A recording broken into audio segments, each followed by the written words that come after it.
नमस्कार, मनी गुरु की इस खास पेशकश पे आप सभी का स्वागत है। मैं हूं स्वाति रायना और आपका ये नया साल बने निवेश का साल, यही हम करते हैं आशा। और नए साल में अगर आप नया निवेश शुरू करने वाले हैं या फिर अपने मौजूदा पोर्टफोलियो को रिव्यू करने जा रहे हैं तो हम आपको बताने वाले हैं अब 2020 के 20 दमदार फंड्स जिनमें निवेश आपको दिला सकता है अच्छा मुनाफा। और इन फंड्स के बारे में बताने के लिए हमारे साथ आज हैं रूंगटा सिक्योरिटीज के certified financial planner Harshvardhan. Rungta, Harshvardhan, बहुत स्वागत है आपका आज की खास पेशकश में और आपको भी नए वर्ष की शुभकामनाएं। थैंक यू स्वाति, और आपको भी नए वर्ष की खूब खूब शुभकामनाएं। तो आज के शो में क्या है खास, सबसे पहले उस पर नजर डाल लेते हैं। नए साल में कहां करें निवेश, ये हम जानेंगे। कौन से इक्विटी फंड्स हैं दमदार, डेट में किन फंड्स में लगाएं दाव, इक्विटी और डेट के 20 दमदार फंड आज जानेंगे इस शो में। तो हर्षवर्धन, यही हम आपसे जानना चाहते हैं, नए साल में नया निवेश, किन बातों का रखें खास ध्यान, और जब म्यूचुअल फंड में निवेश की बात आती है तो तालमेल कैसे बिठाएं?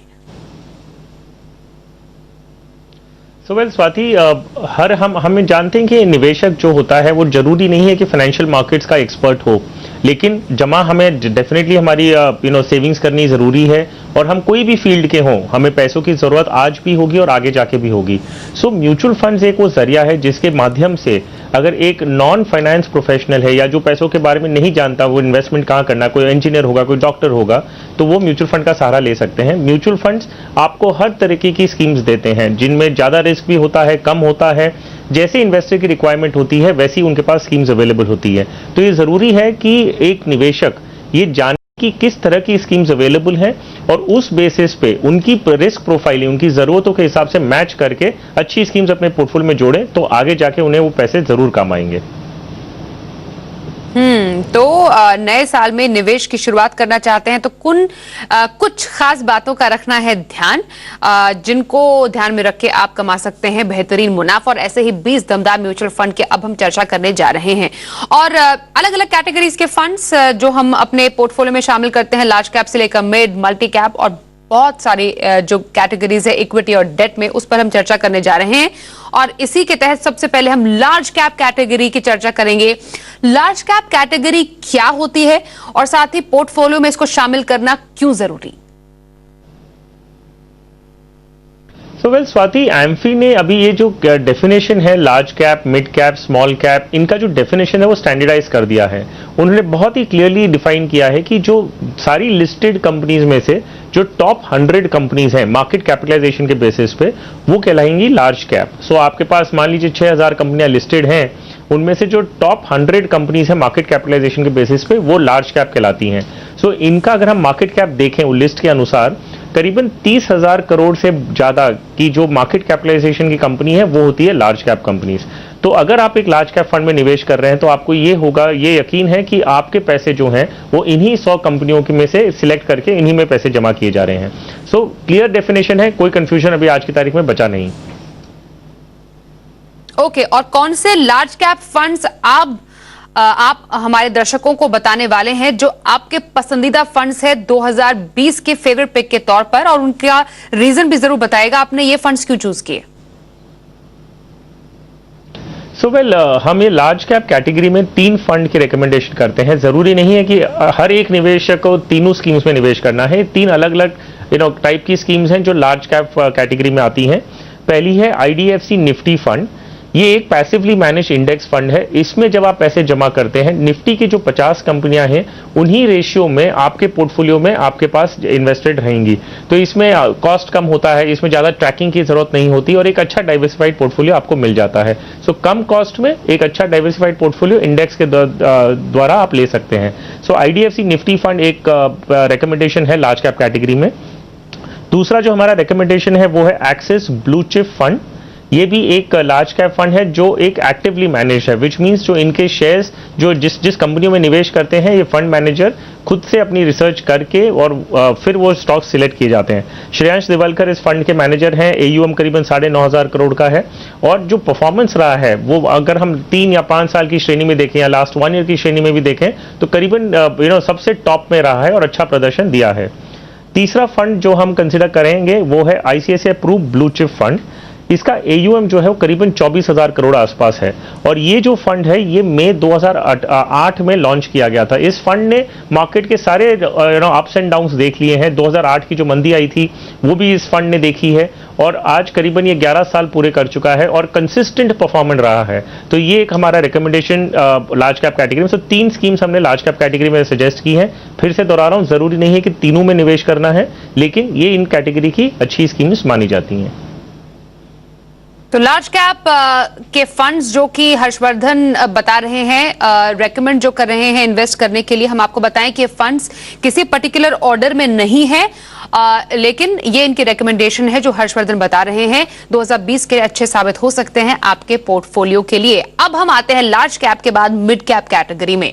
मिड कैप कैटेगरी एक तो क्या डिफाइन करता है मिड कैप कैटेगरी को और ये पोर्टफोलियो में शामिल क्यों किया जाना चाहिए?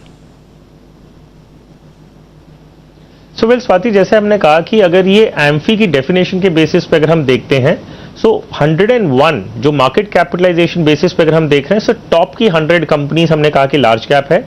सो 101 से लेके 250 नंबर तक, जो सीरियल नंबर 101 से 250 हैं, वो सारी कंपनीज मिड कैप कैटेगरीज में आती हैं। और अगर हम मार्केट कैपिटलाइजेशन के पॉइंट ऑफ व्यू से देखें तो करीबन 10,000 करोड़ से लेके 30,000 करोड़ तक की जो कंपनी का जो मार्केट कैपिटलाइजेशन है वो सारी डिफाइन होके आपकी मिड कैप में आती हैं।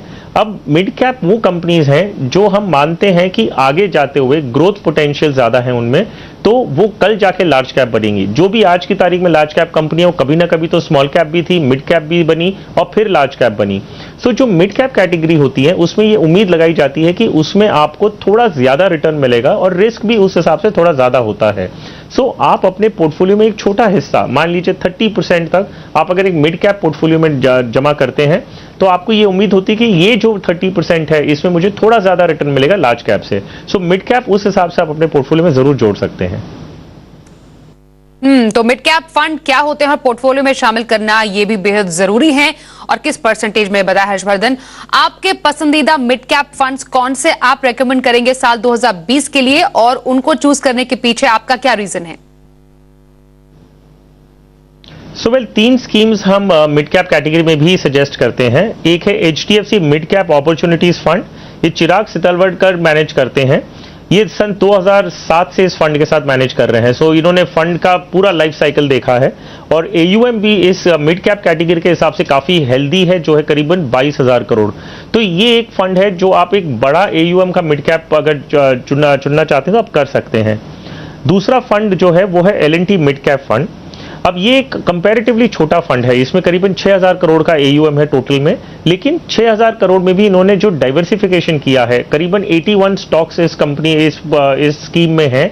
तो मिड कैप में माना जाता है कि आपको जितना डाइवर्सिफाई करें, थोड़ा अगर आप 50 की जगह 80 कंपनियों में निवेश करते हैं तो आपका जो कंसंट्रेशन है वो थोड़ा डाइवर्सिफाई हो जाता है और ये आपको मौका देता है कि कभी भी अगर कोई कंपनी बुरा प्रदर्शन करती है तो आपके पूरे पोर्टफोलियो पे उतना ज्यादा असर नहीं आए।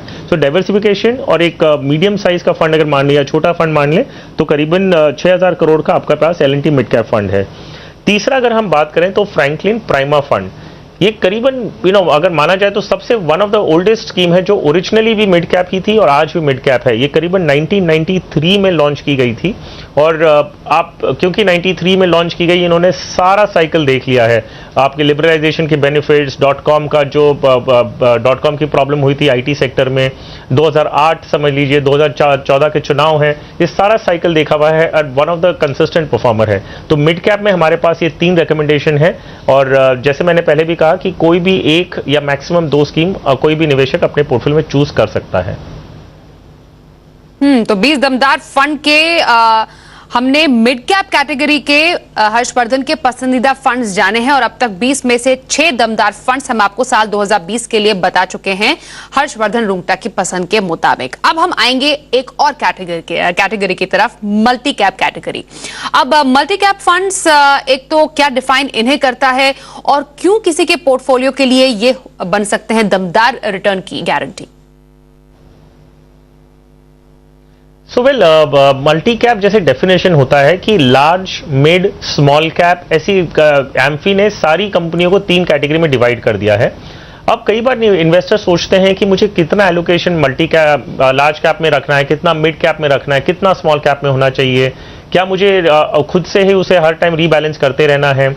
तो ये बहुत सारे सवाल इन्वेस्टर्स के माइंड में आते हैं। तो अगर आपको इस सवाल का जवाब चाहिए या आप इसमें जाना नहीं चाहते इतनी डिटेलिंग में, तो आप मल्टी कैप फंड चूज कर सकते हैं। मल्टी कैप का मैंडेट ये होता है कि जो अक्रॉस मार्केट मतलब 6000 कंपनियां, उनमें से अगर फंड मैनेजमेंट टीम को, फंड मैनेजर को अगर कोई भी कंपनी में पोटेंशियल दिखता है, हो सकता है मिड कैप हो, लार्ज कैप हो, स्मॉल कैप, कोई भी कंपनी है जिनमें उन्हें निवेश करना अच्छा लगता है, वो उन्हें लगता है कि आगे जाके ग्रोथ पोटेंशियल है, तो वो उसमें बेहिचक इन्वेस्ट कर सकते हैं। ऐसा कोई फंड का मैंडेट नहीं है कि वो लार्ज कैप में ही करेंगे या मिड कैप में। तो ये एक पोर्टफोलियो ऐसा बन सकता है जिसमें फंड मैनेजर पर चॉइस होती है कि वो कोई भी कंपनी में निवेश करे। सो ये एक अच्छा कॉन्सेप्ट है जिसमें आप अपने पैसे जरूर एक अच्छा एलोकेशन इस टाइप की स्कीम में लगा सकते हैं। ओके, तो मल्टी कैप फंड, कुछ आपके पसंदीदा फंड्स हर्षवर्धन जो आप दर्शकों को रेकमेंड करेंगे? इस कैटेगरी के भी 3 स्कीम्स हम रिकमेंडेशन जरूर दे सकते हैं। पहला है कोटक स्टैंडर्ड मल्टी कैप। ये पहले एक कोटक सिलेक्ट फोकस फंड हुआ करता था, हर्ष उपाध्याय इसे मैनेज करते हैं और ये करीबन 2012 से इसे मैनेज कर रहे हैं। 30,000 करोड़ का AUM है। फंड ने लगातार इतना बड़ा AUM होने के बावजूद इन्होंने अच्छा प्रदर्शन दिया है और अपॉर्चुनिटीज इन्वेस्टमेंट की उतनी ज़्यादा अच्छी रहती है, कंसिस्टेंट परफॉर्मर है। तो हम ये चाहते हैं कि जो भी स्कीम सिलेक्ट की गई वो ऐसा नहीं हो कि सिर्फ 1 साल में अच्छा प्रदर्शन दिया और अगर हम थोड़ा और लंबा अवधि देखें तो उसमें कई बार ऊपर नीचे किया है। सो कोटक स्टैंडर्ड मल्टी कैप एक अच्छी स्कीम है जिसमें एक निवेशक कंसिडर कर सकते हैं अपना पैसा लगाना। दूसरा है SBI फोकस्ड इक्विटी फंड। अब फोकस्ड फंड का कॉन्सेप्ट ये होता है कि करीबन 25 कंपनियों में ही वो निवेश करते हैं। मल्टी कैप होता है, उसमें कोई जरूरी नहीं है कि जो 25 कंपनियां हैं वो सिर्फ लार्ज या मिड कैप हो, वो अक्रॉस मार्केट में कोई भी कंपनी में जिसमें पोटेंशियल दिखता है ग्रोथ का, उसमें वो इन्वेस्ट कर सकते हैं। तो उस लिहाज से थोड़ा कॉन्सेंट्रेटेड पोर्टफोलियो है और क्वालिटी स्टॉक्स अगर आपने लिया तो इसमें रिटर्न्स आपको बहुत अच्छा मिल सकता है। आर श्रीनिवासन जो फंड मैनेजर हैं वो काफी टाइम से इस स्कीम को मैनेज कर रहे हैं, करीबन 2009 से। सो इन्होंने भी खुद अपने आप से भी इस स्कीम के सारी लाइफ साइकिल्स देखी हैं और अभी तक का अगर हम देखें तो जो रीसेंट परफॉर्मेंस है उसमें टॉप ऑफ द चार्ट्स में माना जाता है। तीसरा एक छोटा फंड है थोड़ा इस कैटेगरी का, लेकिन बहुत अजाइल है और अच्छा परफॉर्मेंस अच्छा परफॉर्मेंस देने की पूरी उम्मीद रहती है इसमें। वो है Canara Robeco equity diversified fund. ये 2003 में लॉन्च हुआ था, तो ये फंड काफ़ी टाइम से मार्केट में है और इनका जो परफॉर्मेंस है वो भी कंसिस्टेंट रहा है। सो व्हाट इज़ इंपॉर्टेंट, मैं बार बार दोहरा रहा हूँ, ये हम नहीं चाहते हैं कि कोई भी ऐसी स्कीम हो जो पिछले 6 महीने में 1 साल में अच्छा प्रदर्शन दी है, लेकिन अगर हम लॉन्ग टर्म का व्यू देखते हैं तो उसमें कई बार ये डगमगाया गया है। सो ये वाली एक ऐसी स्कीम है जो कंसिस्टेंट परफॉर्मेंस दी है और वही हम एक इन्वेस्टर के पोर्टफोलियो में देना चाहते हैं। तो लार्ज कैप, मिड कैप और मल्टी कैप के कुल 9 फंड्स तीनों के हर्षवर्धन आपने अपनी पसंदीदा 2020 की दमदार पिक्स बताई हैं। अब हम जाएंगे एक और कैटेगरी की तरफ जो है ELSS, equity linked saving schemes, काफी पॉपुलर भी होती जा रही है। तो ELSS फंड किसी के पोर्टफोलियो में शामिल करने के पीछे एक सॉलिड रीजन क्या होना चाहिए? अगर हम एक मात्र कारण देखें तो डेफिनेटली क्योंकि इक्विटी लिंक सेविंग स्कीम है, इसमें जब आप निवेश करते हैं तो आपको 80C के तहत में आपको टैक्स बेनिफिट मिलता है जिसकी लिमिट है टोटल में 1.5 लाख रुपए। सो डेफिनेटली अगर आप एक लॉन्ग टर्म व्यू ले रहे हैं, आप चाहते हैं कि आप रिटायरमेंट के लिए सेव करें, जिसके लिए आप इक्विटी में निवेश करना चाहते हैं, तो ये एक इक्विटी फंड है जिसमें आपको टैक्स बेनिफिट भी मिलता है। सो दोनों का फायदा आपको इस एक ही स्कीम में मिल जाता है। एक और इसका दूसरा फायदा ये है कि क्योंकि ये एक टैक्स सेविंग स्कीम है, इसमें लॉक इन होता है 3 साल का, तो एक कंपल्सरीली एक इन्वेस्टर 3 साल के लिए लॉक इन हो जाता है, जिसके जो हम कहते हैं कि इक्विटी इन्वेस्टमेंट के लिए अच्छा है। So best of both worlds हो गया, आपको टैक्स बेनिफिट भी मिल रहा है और इक्विटी का जो लॉन्ग टर्म बेनिफिट है वो भी आपको एक साथ मिल जाता है। तो हर्षवर्धन, आपके पसंदीदा ELSS फंड्स कौन से हैं? इसमें भी हम 3 स्कीम रिकमेंडेशन दे सकते हैं। पहला है axis long term fund, long term equity fund, जो जिनेश गोपानी मैनेज करते हैं, स्टार फंड मैनेजर हैं, उन्होंने एक्सिस फोकस 25 मैनेज कर रहे हैं, काफ़ी अलग स्कीम्स ही मैनेज कर रहे हैं और इस फंड का जो AUM है करीबन 21,000 करोड़ का है। सो डिसेंट एक लार्ज साइज फंड है जिनका एक कंसिस्टेंट परफॉर्मर्स, अच्छा फंड मैनेजर जो सन 2011 से इसे मैनेज कर रहे हैं, तो ये एक रिकमेंडेशन लिस्ट में axis long term equity fund आता है। दूसरा है मिराय एसेट टैक्स सेवर, जो जिनका फंड मैनेजर नीलेश सुराना है। करीबन 54 कंपनीज में डाइवर्सिफाइड पोर्टफोलियो है और एयूएम करीबन 2900 करोड़ का है। सो वेल डाइवर्सिफाइड, अजाइल और एक forward looking fund, growth oriented investment philosophy. तीसरा जो हम देखें वो भी एक पुराना फंड है जो again it has been in existence in 1996, वो है Aditya Birla tax relief 96 fund. ये अजय गर्ग मैनेज कर रहे हैं सन 2006 से। सो वेल ये जो है एक्सपीरियंस्ड फंड मैनेजर्स मैनेज कर रहे हैं, लॉक इन वाले फंड हैं, तो ये ज़रूरी है कि आप जिसको पैसा दें उनमें आपको भरोसा हो, क्योंकि अगर कोई कारण से प्रदर्शन अच्छा नहीं हुआ तो आप उसमें से निकल भी नहीं सकते 3 साल तक। तो ये ज़रूरी है कि कोई कंसिस्टेंट परफॉर्मर, अच्छा फंड मैनेजर और एक अच्छा एयूएम साइज का अगर फंड है तो ये आपके पोर्टफोलियो में हो सकता है। तो ये 3 फंड हमारी रिकमेंडेशन ईएलएसएस कैटेगरी के लिए। ओके, तो ईएलएसएस कैटेगरी के बाद अब हम रुक करना चाहेंगे इंटरनेशनल फंड्स का, जो कि कई निवेशक अपने पोर्टफोलियो में ऐड करना चाहते हैं और 2020 में ऐड करने की उनकी इच्छा है। तो इंटरनेशनल फंड्स कैसे निवेशकों के लिए आप रेकमेंड करेंगे? इनफैक्ट अगर हम डाइवर्सिफिकेशन की हमेशा बात करते हैं कि भाई आप जो पैसे लगाते हैं सारे पैसे आप इक्विटी में ना लगाएं, जितना पैसा आप इक्विटी में लगा रहे हैं उसे भी आप डिवाइड करके लार्ज, मिड, मल्टी कैप अलग अलग कैटेगरीज में लगाएं। सो क्यों ना एक हिस्सा हमारे पैसे का हम हमारे देश में नहीं, देश के बाहर इन्वेस्ट करें। मान लीजिए यूएस मार्केट्स, आज जो भी हम म्यूचुअल फंड में निवेश करते हैं, डायरेक्ट शेयर्स खरीदते हैं, हम उन्हीं कंपनियों को खरीदते हैं जो इंडिया में लिस्टेड है। लेकिन ऐसी बहुत सारी कंपनियां हैं जिनके हम खुद कस्टमर्स हैं। मान लीजिए अमेजॉन हो गया, गूगल है, फेसबुक है, इन सब कंपनियों के हम कस्टमर हैं और ये ग्लोबल जायंट्स हैं। क्यों ना हम इन कंपनी के शेयर्स खरीद सकें। तो जब आप इंटरनेशनल फंड में इन्वेस्ट करते हैं, आपका जो पूरा प्रोसेस है वो पूरा प्रोसेस आप जैसे इंडियन म्यूचुअल फंड्स में कर रहे हैं वही है। इसमें आपको कोई भी आरबीआई की परमिशन की जरूरत नहीं है, आपको डॉलर में कन्वर्ट करके रुपए इन्वेस्ट करने की जरूरत नहीं है, आप उसमें एसआईपी कर सकते हैं जैसे आप कोई भी नॉर्मल स्कीम में करते हैं। तो उसी तरह से आप जब पैसे लगाते हैं वो पैसे जाके इंटरनेशनल मार्केट्स में इन्वेस्ट होता है, प्राइमरीली यूएस या कोई भी दूसरी कंट्री का जो फंड है उस हिसाब से। तो ये एक डाइवर्सिफिकेशन पॉइंट ऑफ व्यू के लिए अच्छा है। दूसरा है कि इसमें आपको एक डॉलर बेस्ड एक्सपोजर मिलता है। तो एक है मार्केट ने अच्छा परफॉर्मेंस दिया, वो अपनी जगह है, अगर डॉलर भी स्ट्रांग होता है तो उसका रिटर्न भी आपके पोर्टफोलियो में दिखता है। So international funds up to a limit of 10% आप डेफिनेटली अपने पोर्टफोलियो में इन्वेस्ट कर सकते हैं। तो ऐसे कौन से इंटरनेशनल फंड्स हैं जो आपके पसंदीदा है साल 2020 के लिए, हर्षवर्धन? दो अलग टाइप ऑफ कॉन्सेप्ट के फंड्स बताऊंगा। पहला है ICICI Pru US blue chip equity fund. ये बेसिकली ऐसा फंड है जो यूएस लिस्टेड कंपनीज में खुद ही डायरेक्टली इन्वेस्ट करते हैं, विच मींस आपने इस स्कीम में पैसे इंडियन रुपीज में लगाए, आईसीआईसीआई फंड मैनेजमेंट टीम आपके यूएस लिस्टेड कंपनीज में डायरेक्टली इन्वेस्ट करके शेयर्स होल्ड करते हैं। तो दूसरा है Franklin India feeder US opportunities fund. जैसा वर्ड है वो है feeder. So basically Franklin India की जो म्यूचुअल फंड है वो पैसे यहां से इकट्ठा करती है और वो वैसे के वैसे जाके यूएस में जो उनके काउंटर पार्ट है फ्रैंकलिन का यूएस अपॉर्चुनिटीज फंड जो यूएस में मैनेज किया जाता है उसी स्कीम में जाके पैसे लगा देती हैं और यूएस की जो मैनेजमेंट टीम है वो वहां के लोकल जो यूएस लिस्टेड कंपनीज है वो शेयर्स खरीदती हैं। सो दोनों कॉन्सेप्ट हैं जिसमें आप चाहते हैं कि डायरेक्टली शेयर्स इन्वेस्टमेंट किया जाए तो ICICI US equity blue chip fund है और अगर आप फीडर फंड के रूप में देखते हैं तो Franklin India feeder US opportunities fund. ये दो हमारी इस कैटेगरी के पसंदीदा फंड्स हैं। ओके, यहाँ पर एक छोटे से ब्रेक का वक्त हो गया है। ब्रेक के बाद हम आपको बताएंगे साल 2020 में आप कौन से डेट फंड्स अपने पोर्टफोलियो में शामिल करें। हर्षवर्धन के पसंदीदा डेट फंड्स जानेंगे थोड़ी देर में। देखते रहिए मनी गुरु।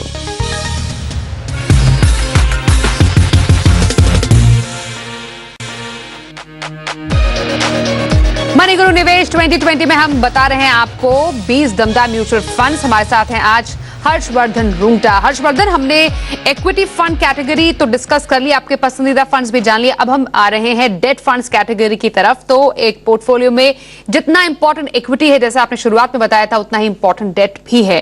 तो डेट फंड में निवेश साल 2020 में क्या खास ख्याल रख के करना चाहिए? स्वाति, अगर हम डेट फंड्स की बात कर रहे हैं तो पहले हम ये समझना चाहिए कि हम हमारे पैसों से चाहते क्या हैं। अगर हम इक्विटी में निवेश करते हैं तो हमें चाहते हैं कि हमारे पैसे बढ़े, इन्फ्लेशन से ज्यादा हमें कमा के दे, हमारे लिए वेल्थ क्रिएट करके दे।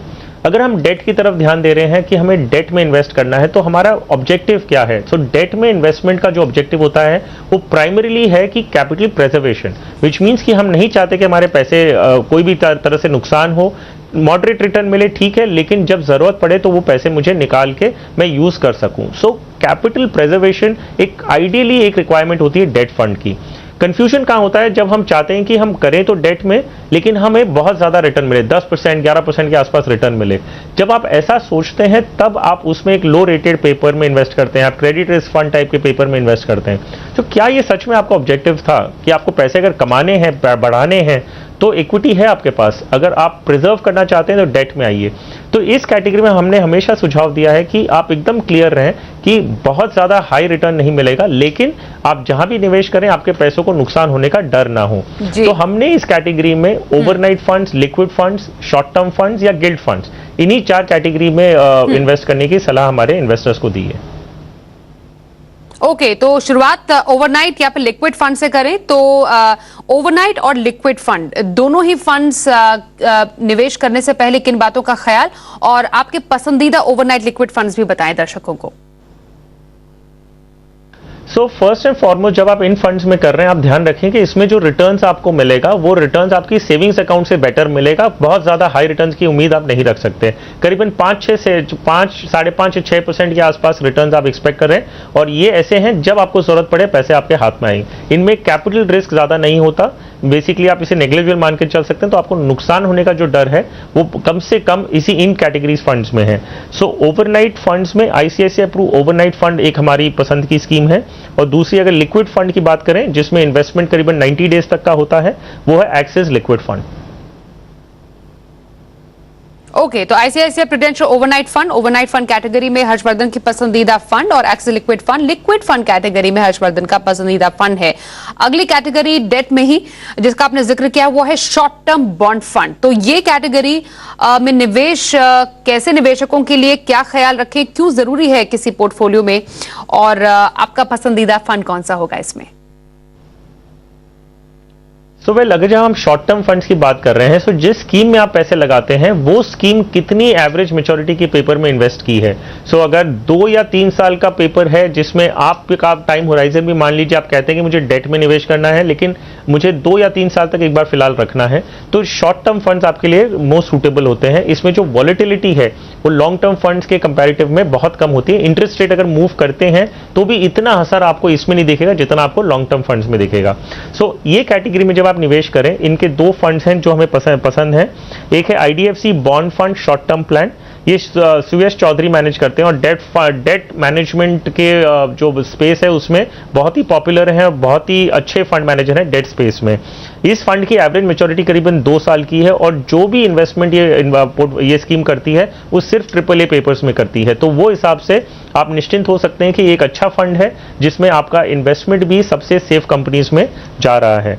दूसरा है एचडीएफसी शॉर्ट टर्म फंड, इसका जो एवरेज मैच्योरिटी करीबन 3 साल का है, और ये फंड करीबन 10 से 12% AA पेपर में भी निवेश करता है। सो इसमें थोड़ा सा आपको रिटर्न ज्यादा मिलने की उम्मीद बनती है without taking a lot of risk. ऐसा नहीं कि वो सिंगल A या A- ऐसे टाइप के इन्वेस्टमेंट्स में कर रहे हैं, ये AA तक में 10 to 12% का एक्सपोजर होता है। तो ये 2 स्कीम है 2 years and 3 years के टाइम होराइजन में जो इन्वेस्टर्स कंसिडर कर सकते हैं।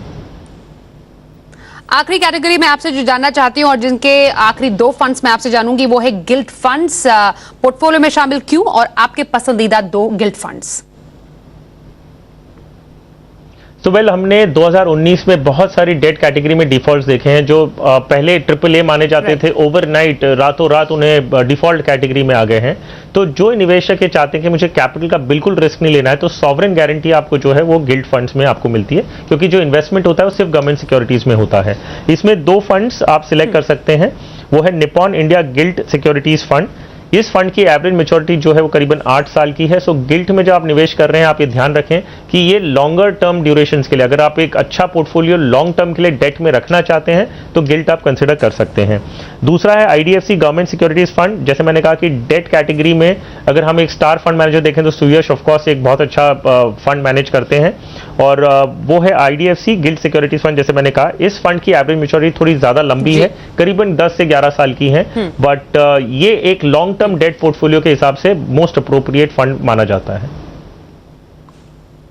तो 2020 के 20 दमदार फंड्स अलग अलग कैटेगरीज, इक्विटी और साथ ही डेट में बताने के लिए हर्षवर्धन आपका बहुत बहुत शुक्रिया और उम्मीद करते हैं कि इन तमाम एडवाइजेस से हमारे तमाम दर्शकों का जो नया साल है निवेश का साल बने। तो आप सभी को एक बार फिर से नए साल के लिए बहुत बहुत शुभकामनाएं। और फिलहाल इस खास पेशकश में बस इतना ही। एक छोटे से ब्रेक के लिए रुकेंगे, खबरों का सिलसिला जारी रहेगा। देखते रहिए जी बिजनेस।